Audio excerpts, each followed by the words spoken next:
தேவனுடைய பிள்ளையே, கர்த்தருடைய கட்டளைக்கு ஒரு மனுஷன் செவி சாய்க்காத போகும்போது, கர்த்தருடைய கட்டளைக்கு கீழ்ப்படியாக போகும்போது அவனை பாவம் ஆண்டு சொல்லும்.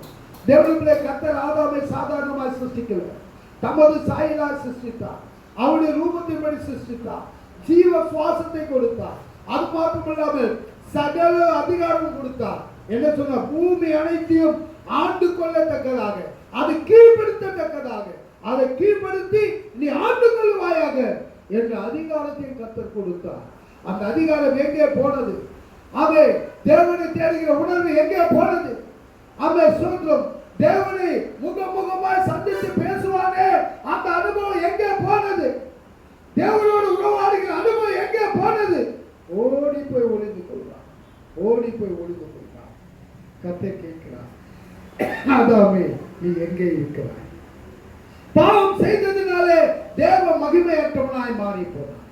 கீழ்ப்படியாததினாலே தேவனோடு உறவாட முடியாதபடி போய் ஒளித்துக் கொண்டான். தேவனுடைய பிள்ளைகளே, இன்றைக்கு நம்முடைய ஜீவியத்தில் கர்த்தருக்கு பிரியமில்லாத காரியத்தை செய்வோம். கர்த்தருக்கு பிரியமில்லாத காரியத்தை செய்வோம். தேவனுக்கும் நமக்கும் ஒரு ஐக்கியம் விடுபடும், ஒரு ஐக்கியம் துண்டிக்கப்படும். தேவனுக்கு நமக்குள்ள ஐக்கியம் துண்டிக்கப்படக்கூடாது. தேவனுக்கு நமக்குள்ள உறவு எப்பவுமே துண்டிக்கப்படக்கூடாது. தேவனோடு நாம் உறவாடணும். ஒரு அலையா சொல்லுங்க, ஒரு அலையா சொல்லுங்க. அவன் சோதரம் ஒரு அருமையான தீர்க்கதரிசி இருந்தார். அவன் பெயர் யோனா. கர்த்தர் சொன்னார், அல்லேலூயா. யோனாவை பார்த்து சொன்னார், யோனாவே நீ என்ன பண்ற? நினிவேக்கு போ, நினிவேக்கு போ, நினிவேக்கு போ. அங்க போய் பிரசங்கம் பண்ணு. அங்க ரொம்ப பாவம் பெருகி போச்சு. அந்த பட்டணத்தை அழிக்க போற. நீ போய் பிரசங்கம் பண்ணி நினிவேக்கு போ. ஆனா இவன் எங்க போற? இவன் எங்க இருக்கிற பாருங்க இப்போ. ஆனா இவன் என்ன பண்ற? நினிவேக்கு போய் பிரசங்கம் பண்ணா அந்த ஜனங்க நம்ம அடிச்சே கொண்டுடுவாங்க. அடி தளத்தில போய் அவன் படுத்துக் கொண்டான். தேவ சமூகத்தை விட்டு விலகி போனான். தேவ சத்தத்தை கேட்காம விலகி போனான். எங்க போனா? அவன் கப்பல்ல ஏறி அடி கீழ்த்தளத்துல போய் படுத்துக்கிட்டான். கீழ்த்தளத்துல போய் படுத்துக்கிட்டான். தேவ சித்தத்தை மறந்து, தேவன் தனக்கு கொடுத்த ஒரு பொறுப்பை மறந்து, தேவன் தனக்கு செய்த கட்டளையை மறந்து, அவன் சொந்தம் அவனை கொண்டு செய்ய வேண்டிய காரியம் பெரிய காரியம் இருந்தது. ஆகையினால் இவன் என்ன பண்ண? பின்மாற்றத்திலே போய் ஒளிந்து கொண்டான். தேவ கட்டளையை செய்யாதபடி அவன் கப்பலுக்கு அடியில போய் அவன் கீழ்த்தட்டில கப்பல் கீழ்த்தட்டில போய் படுத்துக் கொண்டான். இன்றைக்கு கூட அநேக தேவ ஜனங்கள் அப்படித்தான், அநேக ஊழியக்காரர்களும் அப்படித்தான். கர்த்தர் சொல்லுகிற வார்த்தைக்கு கீழ்ப்படியாதபடி, கர்த்தர் சொல்லுகிற காரியத்துக்கு கீழ்ப்படியாதபடி அவன் தன்னை ஒளித்துக் கொள்ளுகிற ஒரு அனுபவம். அவன் தேவனுடைய சித்தத்தை செய்யாதபடி தன்னை ஒளித்துக் கொள்ளுகிற ஒரு அனுபவம். காரணம் என்ன? கீழ்ப்படிய அவன் செவி சாய்க்க அவனுக்கு மனசு கிடையாது. கர்த்தருடைய வார்த்தையை சொல்ல அவனுக்கு அவன் சித்தம் கிடையாது. அவர்கள் தேவ சித்தத்தை செய்யாமல் இன்னைக்கு அநேகர் அப்படித்தான் இருக்கிறாங்க. நாம் அப்படி இருக்கக்கூடாது, அப்படி இருக்கக்கூடாது. தேவ சித்தத்தை செய்கிற ஒரு தேவனுடைய பிள்ளையால் நாம் காணப்பட வேண்டும். ஒரு அழிலே சொல்லுவோமா? ஆனா கத்த விட்டாரா?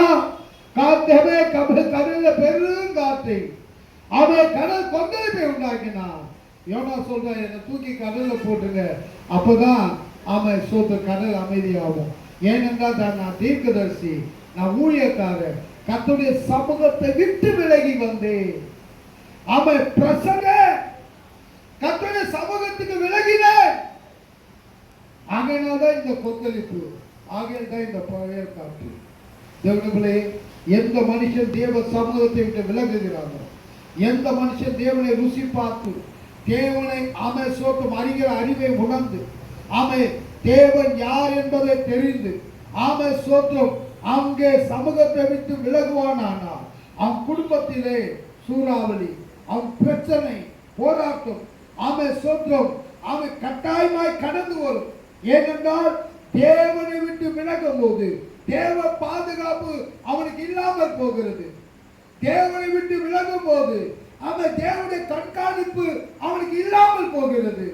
தேவனை விட்டு விலகும் போது அல்லேலூயா, தேவ பிள்ளையே, சத்துருவானவன் அவனை நொறுக்குவான், நொறுக்குவான், எல்லாம் பண்ணுவான்.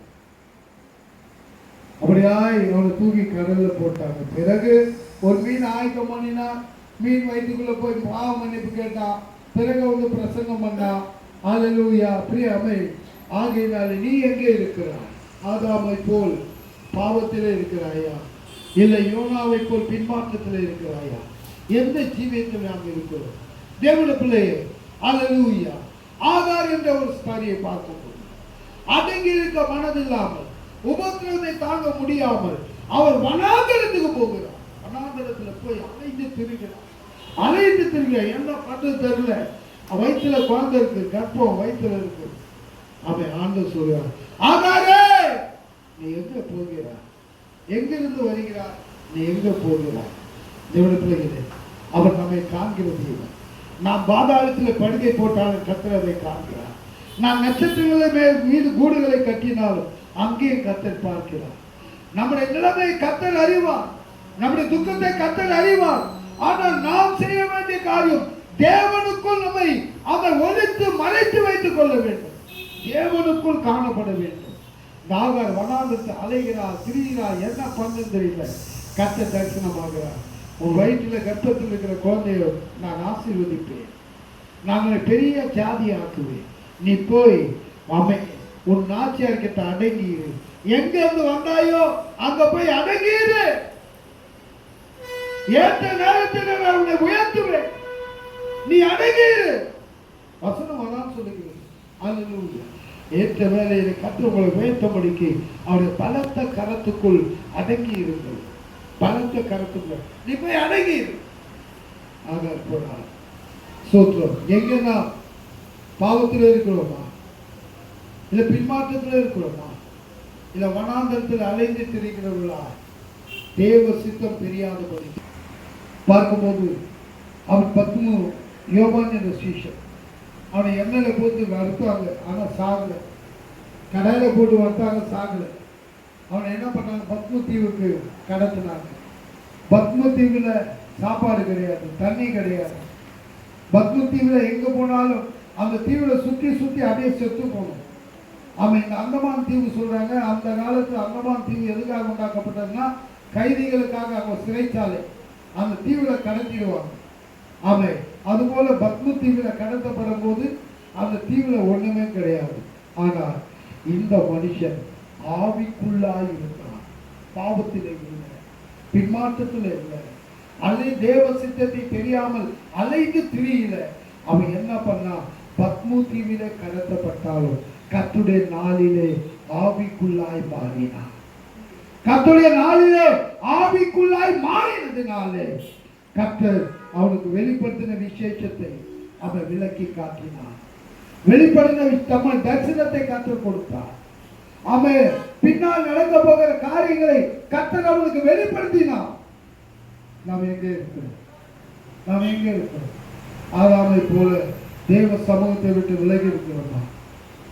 யோனாவை போல பின்மாற்றத்தில் இருக்கிறோமா? இல்ல ஆகாரை போல வார்த்தை பிளான் ஆஃப் காட் கர்த்தருடைய திட்டம் தெரியாமல் அலைந்து திரிந்து கொண்டிருக்கிறோமா?